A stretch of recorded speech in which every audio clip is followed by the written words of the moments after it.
January 2020 set a record for the number of CEOs who stepped down in a month, at a total of 219 departures, but I didn't really start paying attention until the CEO of Disney announced his resignation. Let's take a look at this tweet I posted a few weeks ago on February 26. I said, here are the major CEOs who've stepped down in the past month.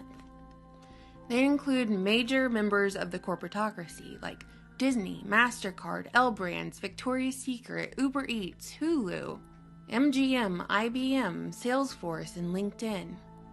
As the days went on, I added to the list of major CEOs who stepped down because I'd missed a few, like the CEO of Nestle Waters, BlackRock co-founder, several Wall Street CEOs, and even Jeff Bezos unloaded $4.1 billion worth of Amazon shares in February.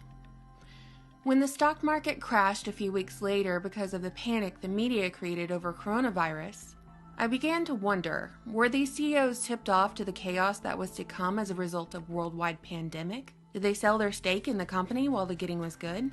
Did they all cash out before heading to their bunkers? And when the plague is over, they'll just slither back into society and buy up shares at the bottom dollar? A few of you who commented on this Twitter thread or who messaged me privately seem to think this was the case. The upper echelon was tipped off before hiding out in their bunkers. If you take a look at the stocks of most of these companies whose CEOs stepped down in January and February, the majority of their company's stocks peaked in January and February, only to absolutely tank in March. Take a look. I've put together a few examples on the screen from MGM to Salesforce to Amazon, L Brands.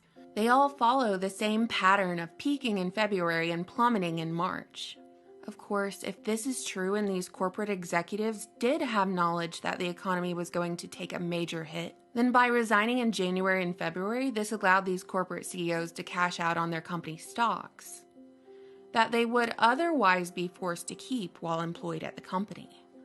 While a record number of CEOs left their positions within 2 months' time in 2020, lots of people have been keeping up with the pace at which CEOs have been retiring and resigning over the past couple of years.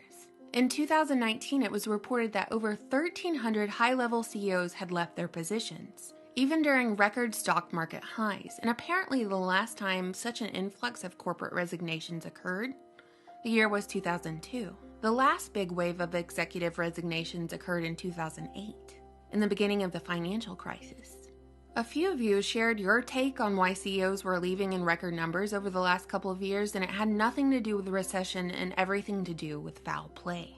In December of 2017, President Trump signed an executive order which authorized the Treasury Department to seize the assets of people and organizations involved in human rights abuse, human trafficking, and corruption. With the ongoing Epstein saga and the recent Harvey Weinstein trial and verdict that has rocked the reputations of Hollywood and governments around the world, is it possible that we can connect a portion of these corporate resignations to this executive order? Well, we can speculate a little. There are big-name folks out there who are out of a job because of their association with Jeffrey Epstein and his Mossad blackmail operation, like Les Wexner, the CEO of Victoria's Secret and owner of L Brands, who stepped down from his role in February of 2020. There's an MIT Media Lab director who resigned last year after it was reported that he helped Epstein secure anonymous donations. Even President Donald Trump's labor secretary, Alex Acosta, stepped down amid backlash over a secret plea deal he orchestrated for Epstein in 2007. And we can't forget Prince Andrew, who stepped back from his royal public duties because of his association with Epstein. Those are the reports we've heard about, but what haven't we heard about? And I don't know, the whole Epstein thing really feels like a psychological operation. Which I don't mean to say what's being reported about blackmail and sex islands isn't true. I'm just saying, like Harvey Weinstein is the fall guy for all perverts and abusers in Hollywood, it really seems like Epstein was the fall guy for government blackmail operations. As if to imply by the media outing Epstein, the government has now been cleansed of all its wrongdoings, since Epstein is now out of the picture. But we both know that's not true. And I wonder, will any real justice ever be had? This whole ordeal was really punctuated by Bill Gates stepping down from the Microsoft board of directors over the weekend, which he said was in an effort to dedicate more time to philanthropic priorities including global health and development, and his increasing engagement in tackling climate change. Hilarious, right? These jokes write themselves these days.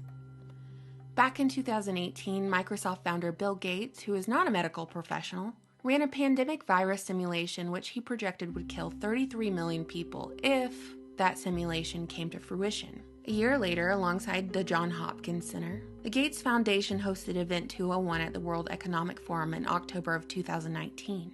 Event 201 was a high-level pandemic exercise that basically played out a pandemic with potentially catastrophic consequences, which then became what the Gates Foundation labeled Event 201. That would require cooperation between industries, governments, and key institutions. On February 28, 2020, Bill Gates called coronavirus the once-in-a-century pathogen we've all worried about, as he sounded the alarm for world leaders to respond accordingly. One has to wonder if he was signaling for world leaders to order more hand sanitizer for their bunkers, or if he was just signaling his friends to cash out their poker chips on the stock market, so they could sell high and buy up stocks later when the prices hit rock bottom. There have been many mainstream articles debunking Bill Gates' connection to the coronavirus. And at this point, my advice to billionaire Bill, whose father served on the board of Planned Parenthood, would be to stop paying journalists to correct the record for you and go full 1984 and just open up your own ministry about yourself and Big Pharma. Oh wait, that's already happened. Since 1875, Big Oil is Big Pharma. Think Rockefeller medicine. And all of these industries are incestuous. From government to Hollywood to medicine, they're all just different tentacles of the same octopus. When the dust settles on all of the panic surrounding the alleged pandemic, everyone is going to forget that all of these CEOs stepped down in this mass corporate exodus, because the 24-hour news cycle makes sure the masses are constantly distracted. But I want to know, internet friends, what do you think? Were these CEOs tipped off? Is the news failing to report the real reasons why these CEOs are stepping down? Because of their connections to unsavory individuals and practices? Let me know. I always look forward to your comments. Thank you so much for watching, subscribing, and supporting my channel on Patreon. Bye!